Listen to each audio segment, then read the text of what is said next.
Welcome to this explainer. For the next 10 minutes or so, I want you to think of me as your acting chief technology officer.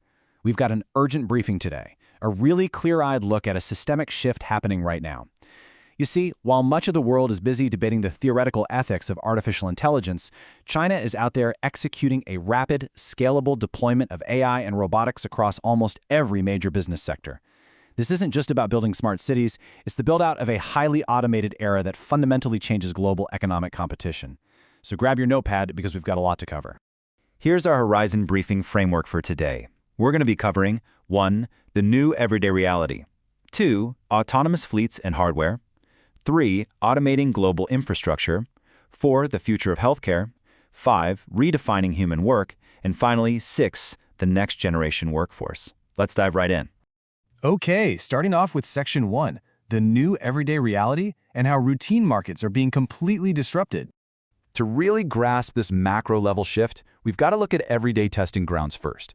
I mean, we all know the traditional model, right? You order a pizza, wait maybe 45 minutes, and a human driver fights through traffic to get it to you. Well, compare that to automated drone fleets.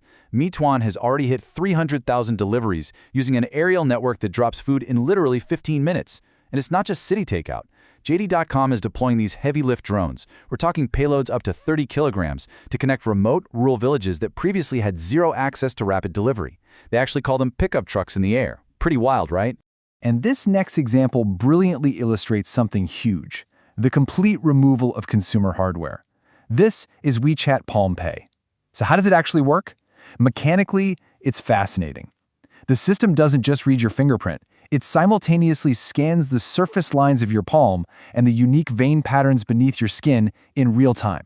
For us as business leaders, the value proposition here is absolutely incredible. You're looking at an error rate of less than 1 in a million. Plus, zero physical hardware is required from the user. No phone, no credit card, no cash. It's incredibly scalable and is already operational across 1,500 stores, universities, and transit systems. Now, that kind of seamless automation scales directly up to major travel hubs. Across 62 Chinese airports, there are now 557 biometric security channels. Think about Shanghai Hongqiao Airport for a second. A passenger can check in, drop their bags off, clear security, and board their plane in 12 seconds per person. 12 seconds, zero human interaction, zero physical IDs. It's literally just your face and an algorithm getting you onto that plane. Moving on to Section 2. Autonomous fleets and hardware, and how they are scaling the future. Listen to this. This year alone, 15 million new cars in China, that's 2 out of every 3 sold, will feature autonomous robotic systems. Let's look at the Gualio 1, which is marketed as having an AI brain. We are talking about dual NVIDIA Orin chips, pushing out 508 tera operations per second of computing power. And just look at the hardware payload. You've got 11 HD cameras, 12 ultrasonic sensors, and 5 radars. Honestly, that's more situational awareness than some military drones. Oh, and it's paired with a voice AI named Simo that you can just tell to come pick you up from up to 2 kilometers away. It just auto-retrieves you. This kind of hardware is completely disrupting global trade and legacy markets. Picture traditional legacy supercars from brands like Ferrari, beautiful machines easily costing over $500,000. Now compare that to the BYD Yangwang U9. It costs $236,000, hits 100 kilometers an hour in a blistering 2.36 seconds, and maxes out at 496 kilometers an hour. But the real game changer? It's DIS's X system. It reacts in just 40 milliseconds to make this 1,287 horsepower car literally jump 75 millimeters in the air. It can literally dance. It's a massive demonstration of supreme algorithmic control over physical mechanics. Of course, to power a massive fleet like this, you have to tackle the great bottleneck of the electric vehicle industry, charge times. Well, BYD is rolling out a 1 megawatt charging system. To put that into perspective, that translates to 400 kilometers of driving range in a mere 5-minute charge. It effectively outpaces traditional gasoline refueling. This completely reshapes the infrastructure requirements for transportation as we know it.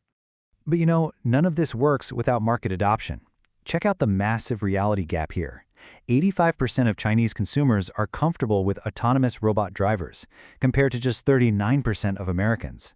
That immense consumer trust is exactly why they're aggressively testing 16,000 self-driving taxis across 19 different cities right now. All right, that brings us to Section 3, automating global infrastructure and replacing human labor. Physical labor bottlenecks in heavy industry, they are being systematically eliminated. Get this, they recently constructed an entire highway without a single human worker on the ground. The project used 100 autonomous, 85-ton haul trucks operating flawlessly in negative 40 degrees Celsius, running right alongside GPS-guided robot rollers. The national goal is to hit 5,000 active autonomous trucks by the end of the year. We are looking at a complete transformation of global heavy construction over the next decade. And we're seeing the exact same automation replacing human labor in agriculture. Traditional farming labor simply cannot compete with, say, a 108-arm cotton-topping robot equipped with advanced sensors that works 100 times faster than a human crew. Or take the DJI Agris T100 drone carrying 100-kilogram payloads to spray crops automatically in the middle of the night. Even planting is automated now. One single GPS-enabled transplanter does the daily work of 80 to 100 human laborers. It's staggering. Let's shift gears to Section 4, the future of healthcare and AI integration. In the medical field, AI logistics and remote systems are eliminating critical geographic barriers. I want you to imagine a patient in a highly remote area and a world-class surgeon who is thousands of miles away. Through telesurgery, that doctor sits at a console in a major city looking at monitors. As the doctor moves her hands, the computer translates those exact movements into digital signals. These signals travel instantly across a 5G network to control robotic arms in an operating room 8,000 kilometers away. The mechanics are flawless. It's enabling life-saving surgeries where human doctors just aren't physically available. And they're pushing the envelope even further with the world's first AI hospital. This facility features 14 hyper-realistic robot doctors, including a multilingual one named Dr. Alfred, alongside 4 robot nurses. They've achieved a 93% accuracy rate in diagnostics and treatments.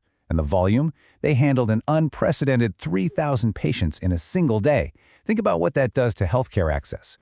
Which leads us right into Section 5, redefining human work and the rise of humanoids. As your acting CTO, I really want to alert you to the imminent commercialization of advanced robotics. We are moving away from single-purpose industrial machines to highly versatile, general-purpose humanoids designed for direct corporate and consumer use. Notice the shocking unit economics of this machine, the Unit G1 humanoid robot.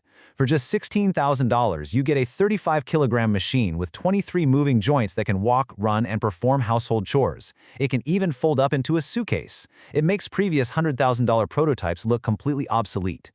And this fleet is diversifying rapidly. You've got the 15-kilogram Unitree Go-To robot dogs. These things feature 4D LiDAR with a 360-degree view and 0.05-meter obstacle detection. They're already being deployed in the military and were even used at the Asian Games. Then, on the other end of the spectrum, you have X-Robots building hyper-realistic androids for $280,000. These possess 140 distinct facial movements and look exactly like us. They're already rolling off the factory floor at a rate of 500 units per year, taking jobs in museums, hotels, and government offices. Finally, let's look at Section 6, the next-generation workforce and building systemic foundations. To ensure long-term technological dominance, you don't just build machines, right? You have to build the systemic foundations to manage them. This is how early childhood education directly influences the future workforce. Over in Beijing, 184 pilot schools are now mandating that children as young as 6 take at least 8 hours of AI classes yearly. They are literally teaching millions of kids how to integrate with artificial intelligence before they even learn basic multiplication. That practically guarantees a future workforce that is natively fluent in managing autonomous systems. And we absolutely have to look at the massive data gathering infrastructure fueling all these AI models, specifically the Skynet system. Currently, there are over 200 million surveillance cameras installed. Just to put that into perspective, that is 4 times the total number in the United States. This infrastructure utilizes predictive facial recognition, AI-powered police helmets, and real-time tracking to continuously feed data back into their models. The ultimate goal? To optimize city algorithms and track movement with unprecedented precision. So I want to leave you with this provocative question pulled directly from our source data. Are you ready for a world where cameras know everything about everyone? Because honestly, that is the strategic reality of competing in a hyper-automated, radically transparent global economy. The future of robotics and AI integration isn't approaching anymore, it's already deployed at scale. Thank you so much for joining me for this briefing, and I'll catch you in the next explainer.